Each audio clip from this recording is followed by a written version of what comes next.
The whole issue of the war will depend upon your ability to save this continent from invasion. For I feel perfectly certain that as long as these republics are free, they will be able to make all the liberty-loving peoples of the world maintain and preserve their own faith.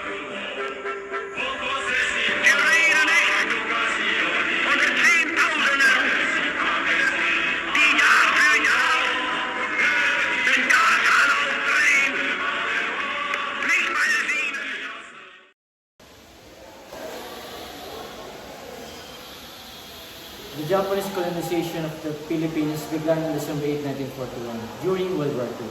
The invasion came just 10 hours after the attack on the Pearl Harbor, and it was a part of Japanese plan to secure resources and strategic allies in the Asia-Pacific region. Their initial target was the American military bases in the Philippines.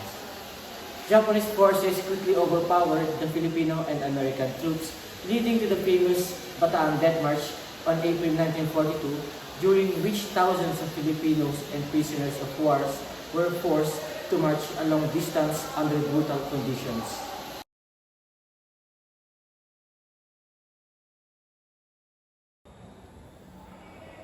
During World War II, the Philippines was under Japanese occupation from 1942 to 1945. The Japanese changed the political government in the Philippines by establishing a puppet government headed by Jose P. Laurel as the president. This government known as the Second Philippine Republic. The Japanese government imposed forced labors and forced conscriptions of Filipinos into their military forces.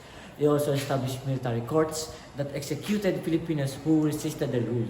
Under this government, the Japanese implemented strict control over the Philippines, including censorships of newspaper and other forms of media. The Japanese also forced Filipinos to learn the Japanese language and follow Japanese customs and traditions. However, despite their efforts, the Japanese occupation failed to win the hearts and minds of the Filipino people. The resistance movement, led by groups like Hukbalahap, fought against the Japanese occupation. The Filipino people suffered greatly under the rule, but remained resilient and eventually regained their independence when the Japanese were defeated in 1945. However, the Second Philippine Republic faced many challenges, including resistance from Filipino guerrilla. Additionally, the Japanese were increasingly losing World War II, which weakened their control over the Philippines. The dissolution of the Commonwealth government. The Japanese occupation effectively ended the Commonwealth established by the United States. Philippine President Manuel L. Quezon and other government officials went into exile or were imprisoned by the Japanese. The Philippine Executive Commission, a transitional body, was established by the Japanese as the replacement for the Commonwealth government before the establishment of the Second Philippine Republic.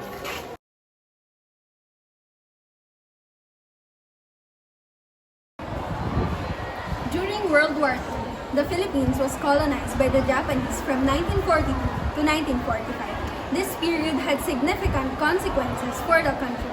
The Japanese occupation brought about drastic changes in the political, economic, and social aspects of Philippine society. Under Japanese rule, the government shifted from the puppet regime of the Philippine Executive Commission Republic. This new government aimed to empower the Filipino people and promote the idea of an independent Philippines. However, the reality of Japanese occupation was far from ideal. The Japanese imposed strict control and implemented oppressive policies such as forced labor and the establishment of prison camps. Many Filipinos suffered during this time, with thousands of them facing human rights abuses, including torture and execution.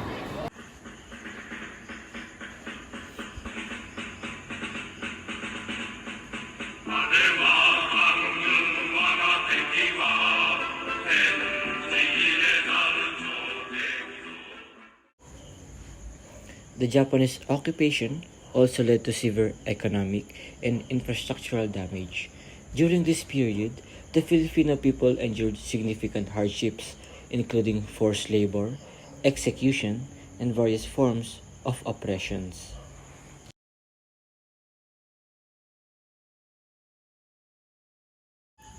They suffered from starvation, having to sleep in the harsh conditions of the Japanese Empire.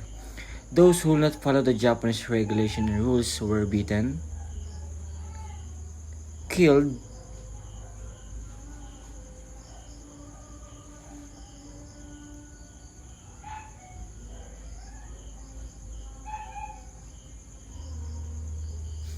and sometimes beheaded. The Bataan Death March has a devastating legacy, with Filipinos suffering disproportionately compared to US troops. The Japanese colonization gave a tremendous nightmare onto the Filipinos. The Japanese occupation also had economic implications. The Japanese administration exploited Philippine resources, leading to scarcity and hardships for the Filipino population. Agriculture and industries were heavily affected, causing economic decline and increasing poverty. The Japanese confiscated resources, requisitioned goods, and imposed economic policies that prioritized their war efforts. They implemented forced labor programs and exploited local industries for the benefit of Japan. The Japanese occupation resulted in economic hardships and widespread suffering for the Filipino population. They exploited the country's resources for their own benefit and left the Filipino economy in a state of ruin after the war. Despite these challenges, many Filipinos bravely resisted the Japanese occupation. Guerrilla groups like the Hukbalahap and the Philippine Commonwealth Army fought against the Japanese forces. Filipino nationalists strengthened their resolve for independence through underground activities. The Japanese occupation remains a somber period in Philippine history, but it also highlights the resilience and bravery of those who fought for their country's freedom.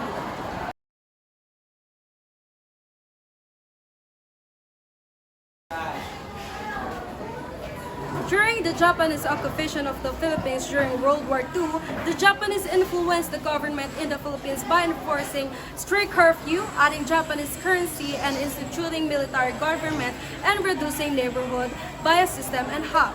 The occupation also cost the lives of over 1 million people in the Philippines.